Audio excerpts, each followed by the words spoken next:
umaga mga bata. Ngayon, magsitayo ang lahat para sa ating panalangin. Donajin, maaari mo bang pangunahan ang ating panalangin sa araw na ito? Sa ngalan ng Ama, ng Anak, ng Espiritu Santo. Amen. Magandang umaga mga bata. Magandang umaga din po, teacher. Okay, maayos bang ating pakiramdam? Kumusta kayo? Opo, teacher. Okay. Ngayon, bago tayo magsimula, maaari ninyo ba munang tingnan ang ilalim ng inyong mga upuan kung ito ba'y may kalat? Opo, teacher. At, okay, salamat mga bata at pakiayos ng inyong upuan sa unang linya, ikalawang linya at ikatlong linya. Ngayon, umupo na ng maayos at makinig ng mabuti. Sa pagtatala ng inyong liban ay sabihin ang narito po kung ang inyong pangalan ay natawag. Maliwanag ba mga bata? Opo, teacher. Okay. Perikiti Angeline. Present po. Manuta Carelfe. Narito po. Okay. Wow! Mahusay mga bata kasi kayo ay narito kayong lahat ngayon at nakikinig upang matuto. Okay. Makinig ng maayos dahil ngayong araw ay may bago tayong tatalakayin na paksa. Ngunit bago iyon ay may ipapakita muna akong larawan sa inyo at sabihin niyo sa akin kung ano ang mga larawang ito. Maliwanag ba mga bata? Opo, teacher. Okay. Mahusay. Ngayon, ang unang litrato natin ay ano ito mga bata? Bulaklak po. Bulaklak. Mahusay. At ikalawa, Puno po. puno. Ito ay isang malaking puno. Okay. Ang pangatlong larawan, ano ito? Ibon po. Malaking ibon. Malaking ibon. Nakakita na ba kayo ng malaking ibon? Hindi pa po. Wala pa po.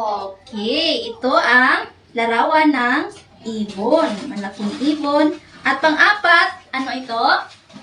Kalabaw po. Kalabaw. Tama. Ngayon, nakakita na ba kayo ng kalabaw, mga bata? Opo, teacher, sa Opo. bukid namin. Oh, magaling. Ako din. Ngayon, ano ito? Watawat po. Watawat. Nakakita na ba kayo ng watawat, mga bata? Palagi po. Palagi. Saan ito kadalasan natin nakikita? Sa paaralan po. Sa paaralan. Tama. Napakagaling ninyo, mga bata. Okay, mga bata. Itong susunod nating larawan ay nakikilala nyo ba ito? Sino ito? Dr. Cecil po. Magaling, mga bata. Ito ay si Dr. Jose Rizal. Ngayon, si Dr. Jose Rizal ay ating Pambansang bayani po. bayani ng Pilipinas. Mga bata, ang ating tatalakayin ngayong araw o sa araw na ito ay tungkol sa sagisag ng Pilipinas. Sagisag ng ating bansa. So, yung mga nakikita niyong larawan kanina ay yun ang kadalasan nating nakikita dito sa ating bansa. Ngayon, okay mga bata, ano ang naobserbahan ninyo sa larawan kanina? Iyon ay kadalasan natin nakikita sa paligid. Ngayon, watawat ay familiar sa atin kasi nakikita natin ito kapag pumunta tayo ng paaralan at ginagamit ito pag kakanta tayo ng Lupang Hinirang. Di ba po? Tama po ba? Opo. Okay. Mahusay. Magaling kayo mga bata. Ngayon ay una nating aralin ang watawat ng Pilipinas. Ngayon, maaari ba ninyong basahin ang nakasulat dito mga bata? Opo, teacher. Okay, salamat. Pakibasa. Nakikita natin ito sa tuwing tayo nag-flag ceremony. Nahati ito sa 3. Okay, salamat mga bata sa inyong pagbabasa. At maaari ba ninyong sabihin sa akin kung ano ang mga kulay na nandito sa ating watawat? Dilaw po. Asol. Puti, asol, pula at dilaw po. Okay. Magaling, napakagaling ninyo mga bata. Ito ang watawat ng Pilipinas. Ito ang ating pambansang watawat. Maraming mga watawat, ngunit ito ang watawat na ito ay sumasagisag sa bansa natin, sa bansang Pilipinas. Ating watawat ay may puti, dilaw, asol, at pula. Ang araw naman na may 8 sinag ay sumisimbolo ng probensya na unang aklas laban sa kalaban. Ngayon, siguro naman alam na ninyo ang pambansang watawat ng Pilipinas, di ba po mga bata? Siguro naman alam ninyo ang ating pambansang awit. Opo, teacher. Ito ay Lupang Hinirang. Ang titulo or title ng ating pambansang awit. At iaawit natin ito sa harap ng ating watawat. Okay, magaling kayo mga bata. Ngayon, ang ikalawa nating aralin ay ang... Sino ito? Si Dr. Jose Rizal. Rizal. Maaari ba ninyong basahin kung ano ang nakasulat dito mga bata? Siya ang ating pambansang bayani. Siya ang pinakasikat sa lahat ng ating mga bayani. Okay, salamat sa pagbabasa mga bata. Siya ay si Dr. Jose Rizal at siya ang ating pambansang bayani at si Dr. Jose Rizal ang pinakasikat sa lahat ng bayani. Dahil po namatay siya para sa ating bayan. Okay mga bata, ngayon tatanungin ko kayo kung may ideya ba kayo kung ano ang ating pambansang wika? Okay, ang ating pambansang wika o ang pambansang wika ng Pilipinas ay wikang Filipino. Ulitin nga natin, Wikang Filipino. Filipino. Tama. May kasabihan nga na ang hindi marunong magmahal sa sariling wika ay higit pa ang amoy sa malansang isda. At ito ay nangangahulugan na at ang ating wika ay isang biyaya at dapat natin itong pahalagahan, dapat natin itong gamitin at isa puso natin ito dahil ito ay isang biyaya sa atin. Okay, ngayon mga bata, meron na naman akong ipapakita sa inyo na sa panglarawan. Ito, anong nakikita niyo mga bata sa larawan? Bulaklak po, teacher. Tama, ito ay bulaklak. Ano bang kulay na ito? Ano bang kulay ng bulaklak? Puti po. Puti po, teacher. Magaling, ito ay kulay puti. Ang bulaklak na ito ay tinatawag na sampagita. Ito ang ating pambansang bulaklak. Ang sampagita, ito ay maliit lamang, pero ito ay napakabango. Naintindihan? Opo, teacher. Okay, ngayon, may ipapakita na naman ako sa inyo. Mga bata, ano ba ang nakikita ninyo sa larawan ito? Puno po, teacher. Tama, ito ay puno. Ito ay nara, ang tawag sa puno ito. Ito ang pinakamatibay na puno, kaya piniling maging pambansang puno ito. Ano nga ito? Nara po, teacher. Magaling, punong nara.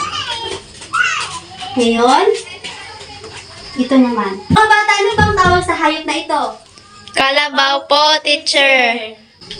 Magaling, ito ay kalabaw. Nakita na ba kayo ng ganito? Opo, teacher. Saan? Sa bukid po, teacher. Okay, magaling sa bukid ito, kadalasan nakikita.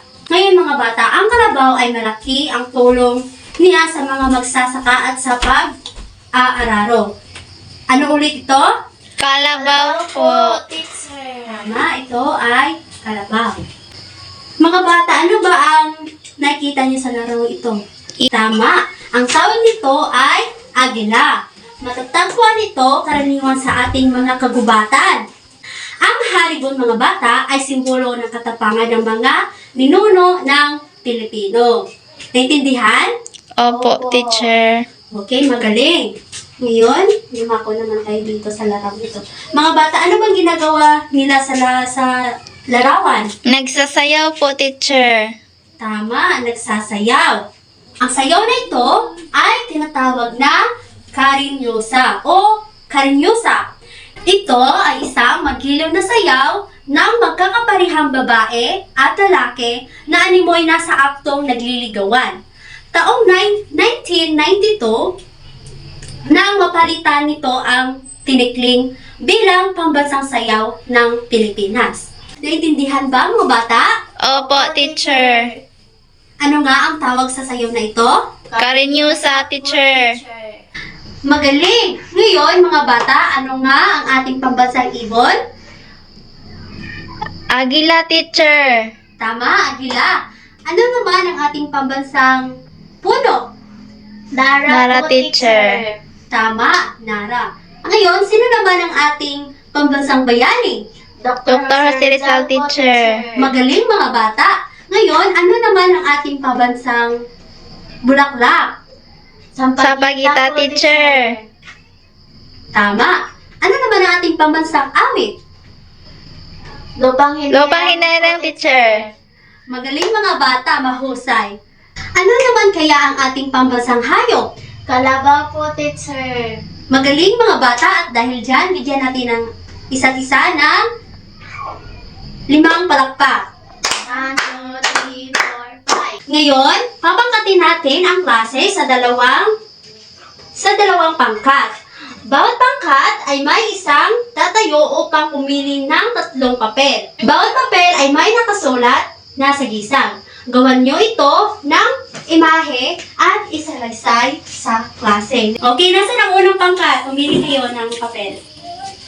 Okay. Opo, teacher. At ang ikalawang pangkat?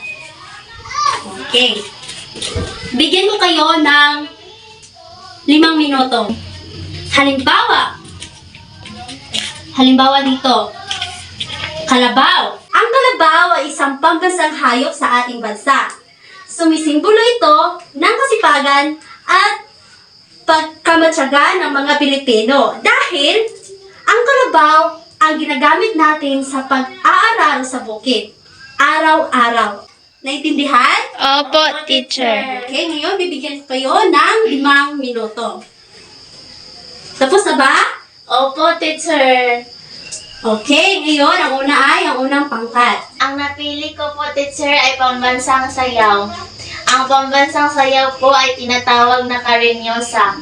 Ito ay isang magiliw na sayaw ng magkaparehong babae at lalaki na animoy nasa aktong nagliligawan. Taong 1992 nang palitan nito ang tinikling bilang pambansang sayaw ng Pilipinas.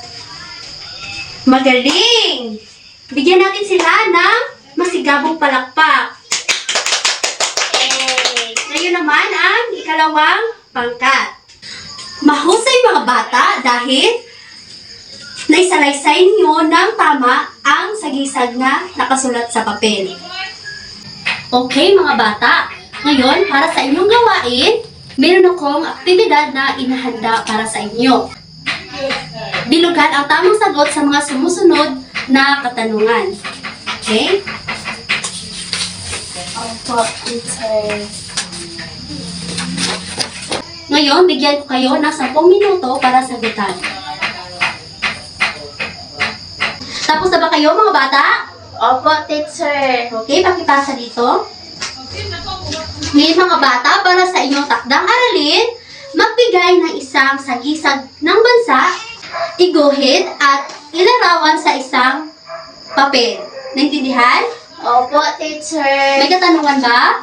Wala na po, teacher. Okay, kung wala na, lahat tayo ay tumayo para sa ating panalangin.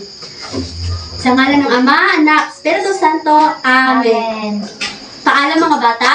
Paalam na po, teacher.